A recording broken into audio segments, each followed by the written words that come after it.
Hello, and welcome back to another Pen Talk. Thank you very much for tuning in. It's the last day of November of 2024. December is right around the corner. The weather has turned cold, and we've had our first snowfall. So what better time than to dig into my vintage boxes and come up with something to show you. So this is what I came up with. If you look at the clip, we'll notice, yes, it's an ideal. Interesting cap. Got a breather hole here, breather hole there, breather hole there. This is as I dug out of my box without me doing anything to it. It's a decent engraving there on the barrel. And at the end, we'll see the classic designation. It's a 15. And yes, it needs a lot of cleanup. And we also have some engraving there at the bottom of the barrel. This version has a lot of identification on it. So this cap wasn't on this barrel. And it is a tight fit, so we're going to work on that a little bit. And when we take it off, we'll notice that this section is not the section that this barrel was originally had. It's a nice red ripple, nice feed. No nib. I'm going to have to look through my pile of Waterman nibs to see if I have a number 5 that'll fit there. And like I say, I'm going to clean it up a little bit. I think there's a fair amount of ink there in the cap which needs to come out. And why do I know this section works? Well, because it's threaded. And I'm going to clean up those threads, silicone grease them because they are a little sticky. And again, a lot of ink has to be removed. But this is an eyedropper. I do have a few eyedroppers. Let's take a look at those before I start refurbishing this 15. Because I have thousands and thousands of pens, I have a lot of different storage systems.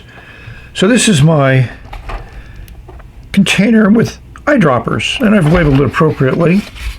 As we open it up, we'll see a fair number of eyedropper pens. A lot of eyedropper pens. I think when I was collecting in my earnest, going to flea markets a lot of times, getting up at 3 a.m. in the morning to be first there at dawn, these pens were quite available and were sold at a very reasonable price because they weren't being collected at the time. Since then, I think they've gained a fairly good following, but thankfully I was able to collect a lot of them. These are various models. They're not all Watermans. They're different versions. And as you can see, I have some nice wood grain mottled types of ones, but most of them are in black, some of them chased, some of them with some nice gold bands, could be gold filled, we'll see. And some of them I've worked on. You know, here's one which I identified. This is a classic number 12, but we're going to work on adding another one to this, that Cardinal 15 with the ripple section. So one of the things that's useful in restoring vintage is having the right tools, and I'm just working on this section here, which I was concerned about the amount of ink residue in it, and it is substantial. So I have these series of brushes, and I found one that fits really well. And I also have a little container of soapy water. And we're going to use that for a bit. And this is just, look at all that ink. Of course, ink is a very saturated solution. And even though you may dilute it a lot, it still retains its color from those dyes. And you can see it's already looking a lot better. So we're going to do this with the barrel, with the cap, with everything else, just to make certain that we clean out all that old ink that's probably been in there for, could have been a century, who knows. This pen is probably from the early 1900s. We'll check some Waterman catalogs and see if we can identify it. Meanwhile, we're back to cleaning. So my intention in this restoration is just show you the various steps, not to bore you with the laborious labor involved in actually taking this from its found condition into a usable pen condition. So this is after just washing with some soapy water and clear water, using my brush to clean out. There wasn't that much ink inside the barrel that I expected, nor much ink inside the cap. And obviously now you can see, maybe I don't know whether the camera's picking it up, is there's a slight difference in the Cardinal color between the barrel and the cap. The other thing that's interesting is the barrel doesn't have any of that normal delineation where the cap covered part of the barrel, and then when the sun hit stuff it discolored it, but not the case here. And that engraving is really well done. Not much wear, so I don't think this barrel has had much wear associated with it. The other thing that came out nice is this is the most rippled feed I've ever seen. Really nice, a lot of detail in it. And the classic Waterman channel. You notice there's no fins. There's just that wide channel which has a couple different grooves in it. And of course the section also cleaned up very nicely. I'm very happy with that. So I'm going to polish all these pieces with my polishing cloth. And then I'm going to put wax on it. I know some people cringe about that, but I will do that because I wanted to maintain the look after I'm done with my final cleaning. So we're going to do that off camera, come back and show you the end results. So I just used my polishing pad. You can see here how it's taken off some of that oxidized surface off of the hard rubber. And I like using this pad because it really doesn't do anything to remove any of the imprint, which still comes out really nice. And now the color is nice and consistent. And of course I put my coat of wax on here so it'll stay this way for a long time. We're going to do the rest of the pen and then show you the results. So we have it polished up and waxed, and I'm very happy with how it came out. I mean, it's a vintage pen, so it's not perfect. There's always going to be some little imperfections, some little pitting. The cap band took the most amount of work to clean up. You had to bring in the heavy-duty semi-chrome, which removed a lot of tarnish. But I'm happy. And I also did what I haven't done before, is I waxed the section to bring out that nice ripple effect. So one of the challenges that we have with this pen, there's two Watermans here, which are number 14s. So it's one step below the 15. And we'll use this one as an example. It's a push-on cap, but you notice how deeply the cap sits. And it has a number 4 nib. So we have to look for number 5 for this one, but here's the challenge. I think this is like a 13 cap, or it could be a 14 cap, because it just sits there on top of the section, doesn't go down deep. It should go down like this amount, but it doesn't. But can I make it into a interesting working pen? I think so. Stay tuned. Well, I do have a fair number of number 5 Waterman nibs, and I've categorized them, put them in little plastic bags. I don't know what 5A is, but I labeled them. But these 3 I considered medium flex, so those are the ones we're going to put into the Cardinal Resurrection 15. So these are those 3 number 5s of the many that I have. As you can see, the tipping material varies quite a bit. This one on the right is the broadest. That one's in between, and that one's really fine. Hopefully the camera's picking up how that tipping is done.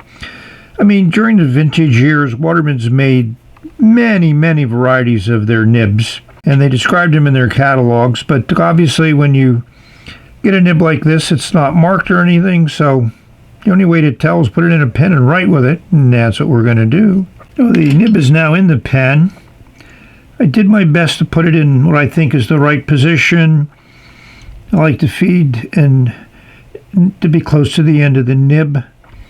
Again, I think that's going to write well, probably with a medium line. And as we talked about, it's semi-flex, so it opens up with a decent amount of pressure, not a small amount, but a decent amount, which I think with most people's modern writing styles, that would fit in quite well. I really like the way that feed and section go together with that rippled ebonite hard rubber. And I also silicone greased these threads here, and now it goes in and out of the barrel very well, like it was made for. I was showing this number 5 nib in the section. You may have noticed that the tines were misaligned, but that's not the nib in its normal situation. So I think that section and feed, I'm going to go down one size. I'm going to go down to a number 4 and see if that'll work better. Nice heart-shaped breather hole there. And as you can see, they did a lot of different engravings. And that number 4 is a stub-like quality to it, which I enjoy in a nib. Hopefully I can enjoy it in the number 15 Cardinal.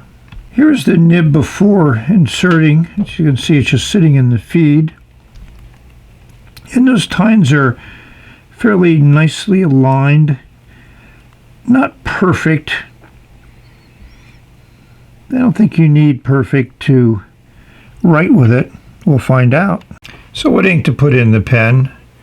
Obviously, vintage pen, vintage ink. I think it's going to be a blue.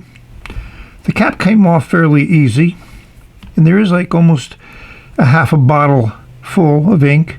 Who knows the last time it was opened? Certainly not in my recollection. But let's see how it looks coming out of the nib.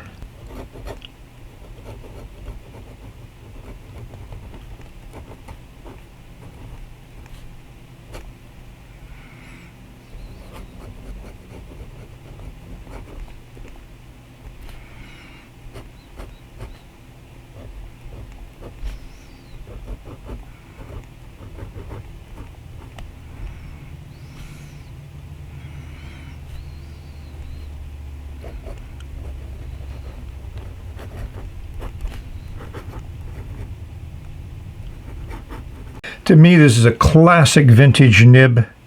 I love the way it feels on the paper. I'm amazed how much this vintage ink actually flows and is nice. And as you can see, it does a fine line here in the horizontal strokes and opens up and puts down a lot of ink on the vertical. Adds a lot of character to your writing. I didn't have to wait long for the ink to come through the feed and write. It only took a few minutes. There's my first writing. Also looks good. And is it dry? Yes, it dries. That was about 5 minutes ago. So it's still wet, as you can see, but not bad. Not bad at all. I'm very happy with the restoration results and the writing results. So I enjoy vintage pens for a number of reasons. Number one, the nibs are phenomenal in the vast majority of the pens that I've had the pleasure to write with. Secondly, this pen is over 100 years old, could be as much as 120 years old, and it looks like it's brand new, more or less. It feels great in the hand. And if I did, and I do research, that's one of the things that I like doing restorations, is it prompts me to look into it. So I would guess that this pen is around 1910. Watermans started doing Cardinal in 1908, but who knows how many they made.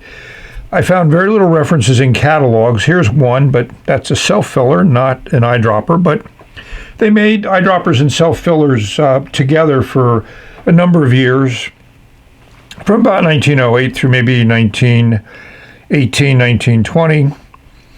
So who knows where this might fit into that. I talked about the feed, and that whole 3-channel feed or 2-channel feed is something that Waterman invented that really improved the flow of ink to the nib, made the pen more reliable. And of course, we all know that story that he's a salesman and someone went to sign a contract with a fountain pen and it blurped ink out, and of course he had to redo the contract. So he wasn't happy about that. Who wouldn't be? So therefore, we now have the pleasure to enjoy millions and millions of pens that Waterman was responsible for bringing into the marketplace for us to enjoy. hopefully you've enjoyed this one that I've shown to you. I've talked about the nibs. Here's some examples of old catalogs that talk about the many, many nibs that Waterman put into their pens. Great variety. Certainly much more variety than we have in our current fountain pen collections. I think Aurora has the most variety of the modern pen makers. I also enjoy the pens from Santini in Italy. I have one and I love working with it. And I've recently got to enjoy again my Mr. Cypress pen. I may do a revisit video on that just to show it to you. So we reached a conclusion of another vintage video. Hopefully you've enjoyed it. There are a few of my viewers that enjoy vintage. Yeah, there's a few of my viewers in total, but that's fine. I enjoy doing the videos, I enjoy my pens, I enjoy sharing, and that's the important part. And it's a Thanksgiving type of season, so that's also a good point. So I hope this video finds everyone safe, healthy, and happy, enjoying your pens, your inks, your papers, etc., etc. Enjoy everything. And I think that's the life mantra that I would like to follow. So with that, I'd like to thank all of you for watching. We've reached the end, and we will say bye.